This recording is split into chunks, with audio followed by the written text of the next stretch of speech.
Wanneer is de Stichting Erfgoed IJsden van start gegaan met de realisatie van dit museum?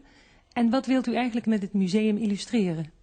Wij zijn met het museum begonnen in 1989, dat wil zeggen een lange aanloop. We moesten heel wat administratieve en mentale hinderpalen overwinnen, omdat niet iedereen overtuigd was van de zin van het behoud van deze woning. En waarom? Wel, wij zagen hier in de Tuinwijk, de woningen werden door de mijnmaatschappij verkocht, met de andere gebouwen. En we zagen dus woningen die eigenlijk door verbouwingen zo veranderden dat we vreesden dat het originele karakter van de Tuinwijk op zich, maar ook van één exemplaar, dat moest behouden blijven, vonden wij tenminste, van die bijzondere architectuur, dat er alles zou verdwijnen. We moeten eigenlijk even teruggaan in de geschiedenis om te vertellen aan de kijkers van ons programma hoe die mijnen hier zijn ontstaan. Ja, die mijnen zijn hier ontstaan eigenlijk een economische redenen. Dus ik zou zeggen gelijk overal. Men had die steenkolen had men nodig, vooral in de staalindustrie. Men wist dat ze hier zaten. Dus mensen gelijk professor Guillaume Lambert, die had al in 1876 geschreven dat het kolenbekken van het Roergebied zich door Nederlands-Limburg en Belgisch-Limburg voortzette. De kwestie was alleen die kolen bovengronds te krijgen. En na de boringen, na de verkenningsboringen, dat men dus wist, hier zitten die lagen, ze zaten wel zeer diep, is men dan van start gegaan rond 1905, 1906, met de uitbating, of te zeggen de delving van de schachten, want het was nog niet aan de uitbating toe toen. Hè. En in welk jaar is dan het eerste karretje met kolen naar boven gekomen?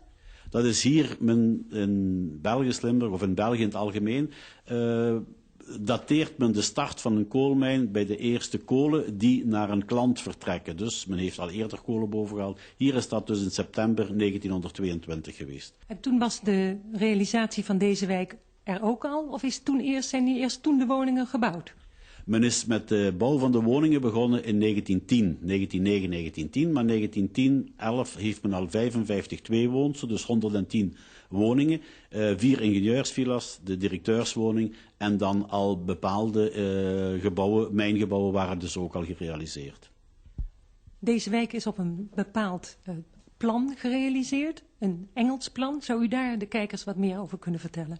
Ja, dit is eigenlijk een kopie, ik zou zeggen bijna een plagiaat, maar dat klinkt een beetje negatief, maar het is eigenlijk een kopie van het Engels gedachtegoed uit de 19e eeuw, dat wil zeggen het Garden City model. Hoe komt dat tot stand? Wel gewoon, de mensen in Groot-Brittannië, de grootindustrie, moest al uit de steden weg, wegens luchtvervuiling. Vergeet niet, het waren stoomtoestanden in die tijd. En men wist, als men naar het platteland trok, naar de buiten trok, dat die arbeiders of ambtenaren of ingenieurs, die stedelingen waren, niet zonder meer naar het platteland zouden meetrekken. En dan geven die grootindustriëlen, geven aan architecten, urbanisten, filosofen de opdracht, bedenk iets waar de kwaliteiten van het stadsleven gekoppeld kunnen worden aan het leven op de buiten, aan de voordelen van het leven op de buiten. En het resultaat is de Garden City, de tuinstad. En die is hier dus ook gerealiseerd? Men heeft hier gekopieerd. Men kan er dan 1001, of ik overdrijf, maar aan zeer vele details kan men dat nog herkennen. Aan deze woning al, de gevel hier buiten is al een imitatie van de cottage-stijl, maar ik zeg echt imitatie. Dus heel het stratenplan, dus ik zou zeggen het urbanisme, dat wil zeggen, we kunnen hier het stratenplan is een patroon van gebogen straten, die men al heeft afgekeken van de Britten. De smalle straten die allemaal tot lanen zijn herschapen, dus met allerlei trucjes. Ik zou zeggen, men plantte de bomen gewoon aan de binnenkant van de hagen. Dus ik zou zeggen, de straat was op zich te smal, maar met de bomen aan de binnenkant in de tuinen had men toch het effect van een laan, het optische effect van een laan. Maar het gebogen stratenpatroon heeft ook nog zijn filosofie, dat men dus een straat moest ingaan zonder het einde van de straat te zien. Dat wil zeggen, men moest een verwachting blijven koesteren, men moest nieuwsgierig blijven. Was het gemakkelijk om mijnwerkers hier naartoe te krijgen? Want waren er in die tijd al ervaren mijnwerkers? Nee, in de Limburgse Maaskant hier, het waren zeer kleine dorpen, eigenlijk dun bevolkt. En de ervaring in zaken mijnarbeid in België, die zat alleen in Wallonië.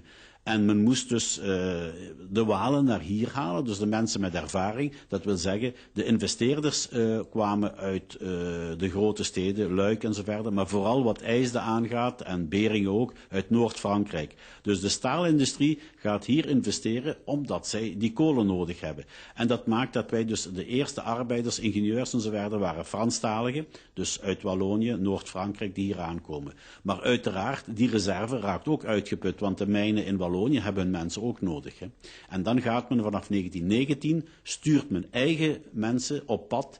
En ik zal zeggen, als ik het ruw moet omschrijven, naar de verliezers van de Eerste Wereldoorlog. Dus alles wat Oost- en Centraal-Europa is. Maar daar gaat men niet zomaar mensen ronselen. Men gaat dus heel doelgericht kijken in die streken, in die plaatsen waar mijnen zijn. Steengroeven, tunnelbouwers. Dus mensen die aanverwanten of in het beroep zelf zitten. Mensen met ervaring. En die gaat men dus ronselen met de belofte, jullie krijgen een woning, jullie krijgen scholen voor jullie kinderen enzovoort enzovoort. Met één beperking, dat een buitenlander dus moest een verbintenis aangaan dat hij in België alleen ondergronds moest werken. Wat niets met discriminatie te maken had, maar vooral dat men die noodzaak voor die ondergronders dus. Dus dat betekent dat er nog wat nationaliteiten zich hier kwamen vestigen. Ja, dus voor de Tweede Wereldoorlog komt alles dus, wat, gelijk ik zei, uit Oost- en Centraal-Europa. Dat wil zeggen van Hongaren, Slowaken, Tsjechen, Serviërs, Slovenen, Duitsers, Noord-Italianen, Oostenrijkers, noem ze maar op. Al die mensen komen hier als alleenstaande. Die vinden dan onderdak in de logementhuizen of met hun gezinnen. En voor die gezinnen heeft men dus die woningen gebouwd. En wat bracht het dan met zich mee aan cultuurverschillen? Eigenlijk een zeer rijk en groeiend aanbod aan cultuurverschillen. Mensen brachten, vergeet niet, al die mensen waren naar hier gekomen en die moesten een nieuw thuis, ik zou zeggen, ik durf het woord niet gebruiken, maar eigenlijk een nieuwe heimat creëren. En dat doen ze dan met traditionele verenigingen, dansverenigingen, zangkoren, noem maar op. Die worden hier opgericht. En dat verenigingsleven dat bloeit en de mijnmaatschappij steunt dit verenigingsleven, want hoe beter die mensen zich hier gaan voelen, hoe langer ze zullen blijven. En dat is de enige betrachting van de mijnmaatschappij met al hun voorzieningen de arbeiders eigenlijk aan het bedrijf te binden. Als men hier dan kwam wonen, hier in een huis, gelijk het huis waar wij hier op dit moment het interview houden, dan moeten de mensen zich ook aan een huisreglement houden, wat is voorgeschreven door de directie. En dat was zelfs een eigen ordendienst. Ja, men moet niet vergeten, al die mensen die hier aankomen, die hebben eigenlijk voor die mijnmaatschappij geen verleden. Het zijn allemaal mensen zonder verleden. Ik zou zeggen, mijn ouders zijn hier aangekomen met mijn zussen en niemand weet iets van ons. Dus we kunnen een crimineel verleden hebben, we kunnen een diep religieus verleden hebben, maar niemand weet dat. En dus die mijnbazen willen wel weten wat hier omgaat en dus bouwen ze een eigen controleapparaat op. En dat zijn dus, men gaat zelfs het woonreglement gaat men ook weer bij de Engelsen kopiëren. Dus het hangt hier nog in de woningen origineel in 3 talen. Daar staat dus in hoe we ons, of moet ik zeggen, of hoe we hier mochten, moesten of konden wonen. Gebonden dus aan dat woonreglement. En dat woonreglement is eigenlijk dikwijls zeer praktisch. Bijvoorbeeld, wij waren verplicht in de voortuin moesten we bloemen hebben, in de achtertuin groenten. Niet dat ze bekommerd waren om onze esthetische gevoelens, zaken kleuren of ons groenteverteer. Maar dit vindt men al terug bij Lever, de zeepfabrikant van de Sunlight zeep, zal ik maar zeggen, die ook zo'n Garden City gebouwd heeft. En hij zegt, dat is zijn filosofie, als je ervoor zorgt dat je arbeiders dus in de tuin werken tijdens hun vrije uren, dan zijn ze in de gezonde buitenlucht, dat komt hun gezondheid, maar eigenlijk weer het bedrijf ten goede. Mijn arbeid was nog ongezonder, dus dat was hier nog meer van toepassing.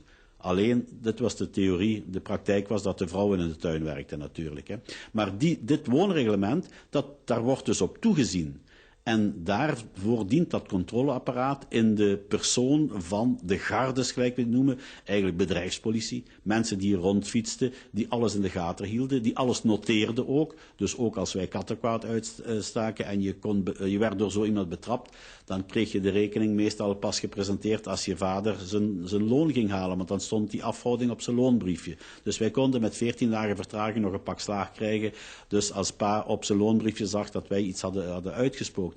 Maar vergeet niet, het was eigenlijk, moet ik het zeggen, een hele normale toestand. Ik bedoel, laat het in zijn tijdskader. Hè. Je kan dat niet naar vandaag verplaatsen, want jonge mensen die dat woonreglement lezen, die hebben als eerste reactie, hoe zat het